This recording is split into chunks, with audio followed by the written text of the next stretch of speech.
రాసిన లేఖతోటి చాలా స్పష్టమవుతుంది. మరొకటి, ఉమెన్ సెంటర్స్ గురించి మీరెక్కడనో మాట్లాడుతూ ఎందుకు ఒకటే ఉమెన్ సెంటర్ పెట్టిరని చెప్పి కోటి ఉమెన్స్ కాలేజ్ గురించి మాట్లాడినాం. అమ్మ, మొత్తం సెంటర్లలో ఉంది ఒక్క ఉమెన్ సెంటర్ కాదు, బేగంపేట ఉమెన్స్ కాలేజ్ కూడా 2 ఉమెన్ సెంటర్లు ఉన్నాయి, ఒకటి కాదు. ఎన్ని ఉన్నాయి ఏమున్నాయి అని చెప్పి తెలుసుకొని లేఖ రాసినప్పుడు కానీ బయట మాట్లాడేటప్పుడు కానీ కనీస అవగాహనతోటి ప్రవర్తించాలి. ఆ అవగాహన లేకుండా ఏది పడుతుంది ఒకటే ఉమెన్ సెంటర్ ఉందని చెప్పి మాట్లాడినాం. 2 ఉమెన్ సెంటర్లు ఉన్నాయి. ఇంకొకటి, మాస్ కాపీయింగ్ జరిగిందని చెప్పి మాట్లాడుతున్నాం. సిగ్గుండాలని కొంచెమన్నా. కోటి ఉమెన్స్ కాలేజ్లో హైదరాబాద్ నడిబొట్టున హైదరాబాద్ సెంటర్లా హై సెక్యూరిటీ ఒక రెప్యూటెడ్ కాలేజ్, అందులో ఉన్నదంతా రెగ్యులర్ ఫ్యాకల్టీ, అనేకమైన ఎగ్జామినేషన్స్ నిర్వహించారు. అందులో ఉన్నదంతా కూడా ఉమెన్ స్టాఫ్.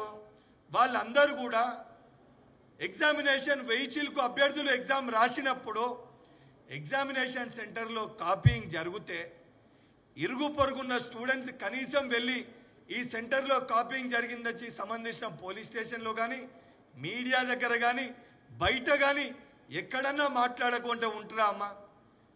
కనీసము ఆ ఆలోచన లేకుండా అసొంటిది ఏది కూడా జరగలేదు. ఈరోజు మహిళలకి ఎక్కువ మంది క్వాలిఫై అయితే కూడా మీరు జీర్ణించుకోలేకపోతున్నారు. సగటి మహిళవి నువ్వు. ఈరోజు పెద్ద ఎత్తున ఈ గ్రూప్ 1లో మహిళలకి ఉద్యోగాలు వచ్చే ఒక అవకాశం ఉంది, మహిళలు క్వాలిఫైర్ అని అంటే మీ తండ్రే మహిళలకి వ్యతిరేకమని అనుకున్నా. ఈరోజు దీన్ని జీర్ణించుకోలేక, దీన్ని తట్టుకోలేక మహిళలని ఏదైతే చిన్నగా చూపించి ఈరోజు మీరు ప్రవర్తిస్తున్న తీరుని యావత్ తెలంగాణ రాష్ట్రంలో ఉన్న మహిళలందరూ కూడా తీవ్రంగా ఖండించే ఒక పరిస్థితి ఉంది. ఈరోజు చాలా స్పష్టంగా మీకేమన్నా ఆధారాలు ఉంటే, మీకేమన్నా ఎవిడెన్సెస్ ఉంటే, నిన్న కోర్టుకి సంబంధించిన ప్రొసీడింగ్స్ని కూడా చాలా క్లియర్గా ఆ ప్రొసీడింగ్స్ని కూడా నేను వర్చువల్గా చూడడం జరిగింది. ఆ ప్రొసీడింగ్స్లో నాకున్న అవగాహన మేరకు న్యాయస్థానం మాట్లాడుతున్న సమయంలో చాలా క్లియర్గా ఎవరో ఒక స్టూడెంట్ పబ్లిక్ డొమైన్లో ఒక ఫేక్ మెమోని పెడితే ఆ ఫేక్ మెమోని తీసుకొని